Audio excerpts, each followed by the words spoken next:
Там настолько волюнтаристски принимались решения о формировании наций, например, узбеков никогда не существовало до революции. Не было такого названия этнического. Взяли, создали из нескольких среднеазиатских народов узбеков. Вот это как раз и есть тот самый процесс нациообразования, который происходил в XIX веке. В то же самое время и в Средней Азии никакой узбекской нации и то же самое не складывалось, хотя, казалось бы, все были предпосылки для этого, но этому мешали социальные сословные перегородки между узбеками и основным населением тюркоязычным сартами, городским населением. И как раз вот это вот препятствовало созданию современной нации, и они тоже складывались уже как советская узбекская нация со своей мифологией.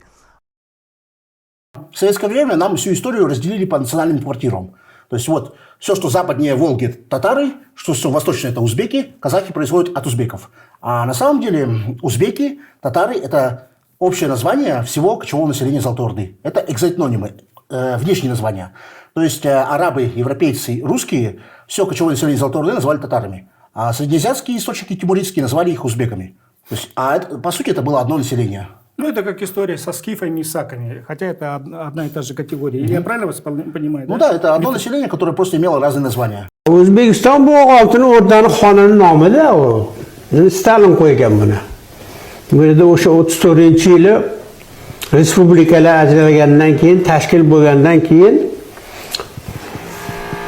ikkita gruppa bo'lgan bitta. Birinchisi gruppa Sartiga qo'yamiz degan, Sartlar deydi, Sart. Ikkinchisi Qipchag'iga qo'yamiz degan. Orasida tortishuv bo'lgandan keyin Stalinga bular aytishgan, xat yozishgan. Shu qaysi nomda atashni bilmayapmiz.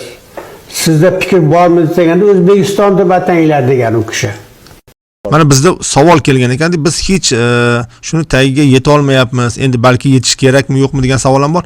O'zbek qayerdan kelib chiqqan? O'zbek xondanmi yoki men o'zimga bekmandanmi? Nimadan kelib chiqqan degan savol. Endi qiziq narsa, aslida har bir narsa, masalan, kichik bir yadro o'zagi bo'ladi, har bir narsaning keyinchalik sekin-sekin kengayib boshlash davrlari, bosqichlari bo'ladi. Men ham juda ko'p bosh qotirganman.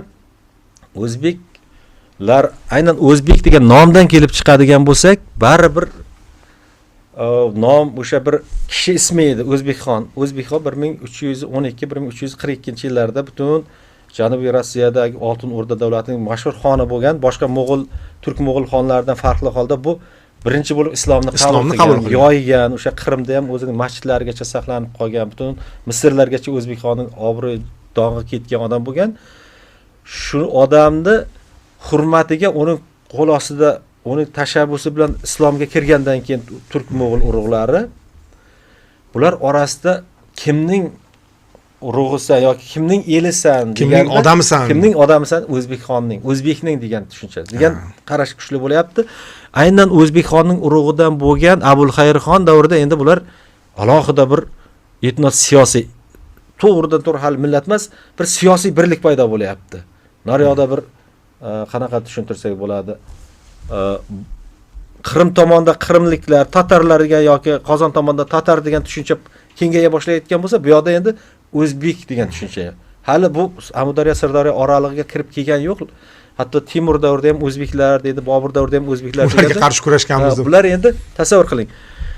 Bu tomonda qara, lekin aynan o'zbek u yerdagi o'zbek nomli urug'larning kirib kelishi bu yerga kelganda begona muhitga kelmadi. Aslida bir qismi bu yerda ham bor edi, ya'ni aynan nom bo'lmasa ham ichidagi urug'lar, Nayman deymiz, Saroy deymiz, Mang'it deymiz, ular ham bor edi. Demak, urug'lar o'zbek nomidan qadimiy. Qadimiy, lekin aynan o'zbek degan nima 14-chi o'sha O'zbekxon davrida shakllanib, Abulxayrxon davrida 100 yil o'tib kengaygan bo'lsa, bu yoqqa Shayboniyxon bilan kelib bizni hududga kelgan paytda begona muhitga umuman boshqa nimaga, boshqa til muhitiga tushmadi-da bular. Kelgan paytda ham o'sha yerda bu yerda Qarluqlar bor, Barloslar bor, Arlotlar, Jaloyirlar degan turkiy urug'lar bor. Ya'ni turk-mo'g'ul urug'lari bu yerda bor. Bor.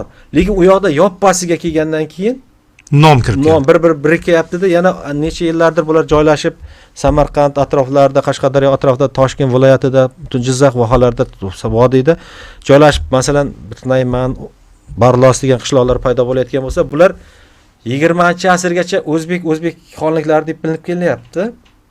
Lekin bitta millat bo'lish davri bu 20-asrda bular o'sha turk, barlos, falon deb bo'linadiganlar hammasi birikib o'zbek degan nomni olish kuchayib bir qat'iylashish, bir nima deydi, qolipga tushish nimasi bo'ldi. Ungacha turk deb 16, 17, 18 asrda men o'zbekman deb aytilmagan. Shunday demoqchimiz? O'zbekman deb aytganda qanaqa ma'noda? Agar askar harbiy bo'lsa aytgan.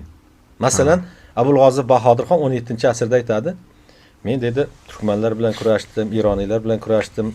Butun Xorazmda xonlik qilgan paytda o'zbegim qolmagan edi. Orolga borib o'zbek olib keldim dedi. U yerda millat emas, bu yerda o'sha urug'iga mansub harbiy odamni olib keldi.